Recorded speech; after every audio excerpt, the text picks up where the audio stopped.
अस्सलाम वालेकुम, welcome back to my channel A fashion. आज का डिज़ाइन चकोर शेप में जो आप स्क्रीन पे देख रहे हैं ना, बहुत ही सिंपल और इजी है। इस डिज़ाइन में साथ में मैंने सेंटर पट्टी का भी इस्तेमाल किया है, वो भी गुम तरीके के साथ। अगर आप इंटरेस्टेड हैं तो वीडियो को लास्ट तक देखिएगा। तो चलिए बनाना स्टार्ट करते हैं। यहाँ पे मैंने पेपर पट्टी का एक पीस लिया है, जिसकी मेजरमेंट भी मैंने आपके साथ शेयर कर दी है। नेक के लिए जो मैंने लंबाई ली है वो मैंने 5 इंच ली है, चौड़ाई मैंने 3 इंच ली है। और इस तरह से हम एक बॉक्स को ड्रॉ कर लेंगे। व्यूवर्स, यहाँ पे मैं आपको बता दूं कि ये मैं मीडियम साइज़ के नेक की मेजरमेंट आपके साथ शेयर कर रही हूँ। अब यहाँ पे देखें, 1/2 इंच के फासले के ऊपर इसको डबल ट्रेस करेंगे। चकोर शेप नेक की जो ट्रेसिंग है बहुत ही सिंपल और इजी है, हर कोई इसको आसानी के साथ बना सकता है।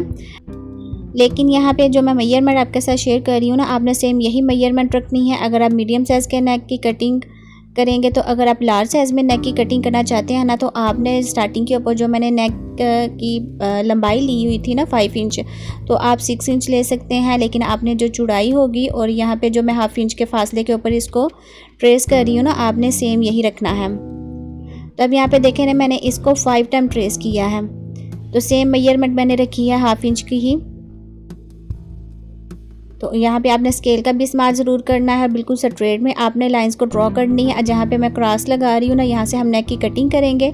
और जहाँ पे मैं टिक लगा रही हूँ ना, यहाँ से हम नेक की कटिंग नहीं करेंगे।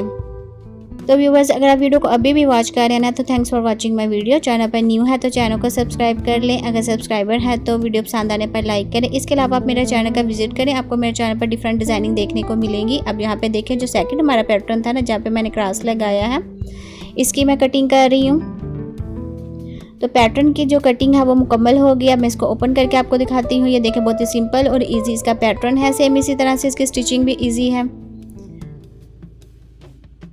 अब यहाँ पे देखें, जो हमारी शर्ट वाला फैब्रिक है ना, इसका आपने सेंटर करना है। इसको आपने एक्स्ट्रा फैब्रिक के ऊपर पेस्ट नहीं करना, बल्कि जो आपकी शर्ट का फैब्रिक होगा ना, इसी के ऊपर आपने इसका सेंटर करने के बाद इसको पेस्ट करना है। पेस्ट करने का तरीका ये है कि आपने इसके कॉर्नर के ऊपर दोनों साइडों पे पहले इसको आयरन करना है, फिर आप पूरे नेक को आयरन करेंगे ना, तो आपकी जो पेस्टिंग है ना, बहुत अच्छी तरीके से होगी।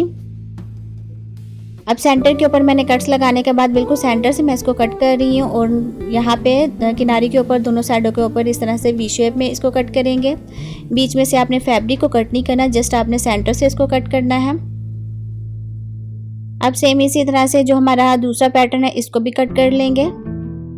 तो यहाँ पे देखें, मैं इसको सेंटर से कट कर रही हूँ।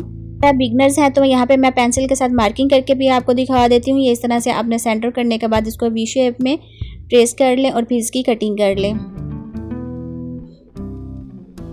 आप कॉर्नर के ऊपर इस तरह से छोटा कट्स लगा लेंगे दोनों साइडों के ऊपर। और ध्यान रहे कि आपकी जो पेपर पट्टी है ना, वो कट नहीं होनी चाहिए। सिर्फ फैब्रिक के ऊपर आपने कट लगाना है और ग्लू की मदद से जो हमारा फैब्रिक है, इसे हम पेपर पट्टी को कवर करेंगे। कोई भी फैब्रिक ग्लू का आप इस्तेमाल कर सकते हैं। यहाँ पे मैं ग्लू स्टिक का इस्तेमाल कर रही हूँ, जो आपको बुक शॉप से आसानी से मिल जाएगी।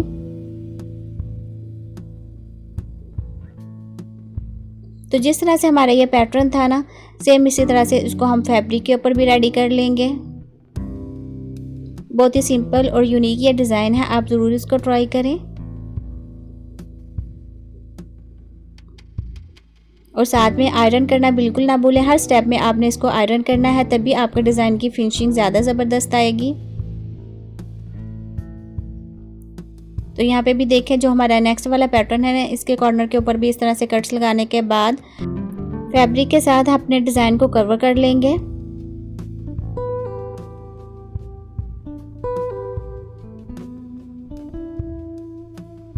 अब मैं यहाँ पे लेस का इस्तेमाल करूँगी, तो लेस मैं 0 की इस्तेमाल करूँगी। अच्छी तरह से आयरन करने के बाद आपने लेस को लगाना है। लेस को लगाने के लिए मैं लिक्विड ग्लू का इस्तेमाल कर रही हूँ। तो आप भी इस तरह से ग्लू का इस्तेमाल करने के बाद अपनी लेस को अच्छी तरह से फिक्स कर लें। इस तरह स्टिचिंग में बहुत ज़्यादा आसानी रहती है और हमें बार बार स्टिचिंग भी लगाने की ज़रूरत नहीं पड़ती, बल्कि एक ही स्टिचिंग के साथ अपने डिज़ाइन को हम स्टिच कर सकेंगे। एक्स्ट्रा लेस को यहाँ पे कट कर लेंगे। तो इसी तरह से आपने चकोर शेप में लेस को सेट कर लेना है। नीचे वाला जो हमारा पैटर्न होगा ना, इसके ऊपर भी इसी तरह से आपने लेस को सेट करना है। तो यहाँ पे देखें, आप लेस को कट करने के बाद फिर अगेन नीचे वाली साइड के ऊपर भी लेस लगाएंगे ना, इस तरह से, तो आपको इसके कॉर्नर बनाने की ज़रूरत नहीं पड़ेगी। आयरन करके लेस को अच्छी तरह फिक्स कर लें। तो यहाँ पे मैंने इसको फिक्स कर लिया। अब मैं फैब्रिक पट्टी को रेडी करूँगी। तो फैब्रिक पट्टी की जो चौड़ाई है वो 1 इंच है। लंबाई आप अपने मर्ज़ी से भी रख सकती हैं, जितनी आपको नीचे से फैब्रिक पट्टी की लंबाई चाहिए ना, आप उस हिसाब से रख लें। जो मैंने थोड़ा एक्स्ट्रा फैब्रिक छोड़ा हुआ था ना, इसे पेपर पट्टी को हम कवर करेंगे। तो यहाँ पे हमारी जो फैब्रिक पट्टी है ये बनके रेडी है। अब एक तरफ मैं लेस को लगा लूँगी। अब जिस साइड के ऊपर आप चाहें ना तो आप लेस लगा सकती हैं। मैं यहाँ पे राइट साइड के ऊपर लेस लगा रही हूँ। अब इसको हम गुम तरीके के साथ अपने डिज़ाइन में स्टिच करेंगे। तो ये देखें, जिस तरह से आप वीडियो में देख रहे हैं ना, सेम इसी तरह से आपने भी इसको गुम तरीके के साथ स्टिच करना है। बिल्कुल सेंटर के ऊपर मैंने इसको रख लिया है। अब मैं नेक को सीधा करूँगी। साथ में हम ऑर्गेन्जा टिश्यू का इस्तेमाल करेंगे। सेंटर पे ग्लू लगा के ना तो मैंने ऑर्गेन्जा टिश्यू को फिक्स कर लिया है। अब बिल्कुल पेपर पट्टी के साथ साथ हम सिलाई लगाएंगे और जो हमारा चौकोर शेप का नेक है ना, इसको स्टिच करेंगे। सेंटर से जो हमारा एक्स्ट्रा फैब्रिक है इसको हम कट कर लेंगे। बिल्कुल थोड़ा सा फैब्रिक छोड़ने के बाद आपने इसकी कटिंग करनी है और ध्यान रहे कि आपकी जो सिलाई है वो कट नहीं होनी चाहिए। और कॉर्नर के ऊपर इस तरह से छोटे कट्स लगा लेंगे और जो ऑर्गेन्जा फैब्रिक है ना, इसको उल्टी साइड के ऊपर पलटा देंगे। तो यहाँ पे मैं आपको बता दूँ, आप यहाँ पे फैब्रिक का भी इस्तेमाल कर सकती हैं। अगर आपको ये नेट फैब्रिक नहीं पसंद तो आप यहाँ पे सिंपल कंट्रास्ट में फैब्रिक का भी इस्तेमाल कर सकते हैं। तो अच्छी तरह से हम इसको आयरन कर लेंगे। तो यहाँ पे देखें, मैंने इसको अच्छी तरह से आयरन कर लिया है। अब ग्लू की मदद से ना इस तरह से जो हमारा ऑर्गेन्जा फैब्रिक है इसको हम फिक्स करेंगे। अगर आप ये स्टेप नहीं करेंगे ना तो आपकी जो स्टिचिंग है वो सही नहीं लगेगी। तो आपने इसको अच्छी तरह से फिक्स करने के बाद ही स्टिचिंग करना है। नेट फैब्रिक के ऊपर ना आयरन आपने बहुत ध्यान से करना है।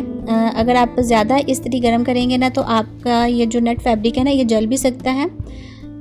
तो यहाँ पे देखें, मैंने इसको अच्छी तरह से फिक्स कर लिया है। अब मैं इसको स्टिच कर रही हूँ। तो बिल्कुल किनारी के ऊपर हम सिलाई लगाएंगे। अब यहाँ पे देखें, जो फर्स्ट वाली हमारी सिलाई होगी ना, इसमें हमने सेंटर वाली जो फैब्रिक पट्टी है इसको स्टिच करेंगे। लेकिन जो बाकी की नीचे की तरफ जब हम इसको स्टिच करेंगे ना, तो जो हमारी सेंटर वाली फैब्रिक पट्टी है इसको हमने स्टिच नहीं करना।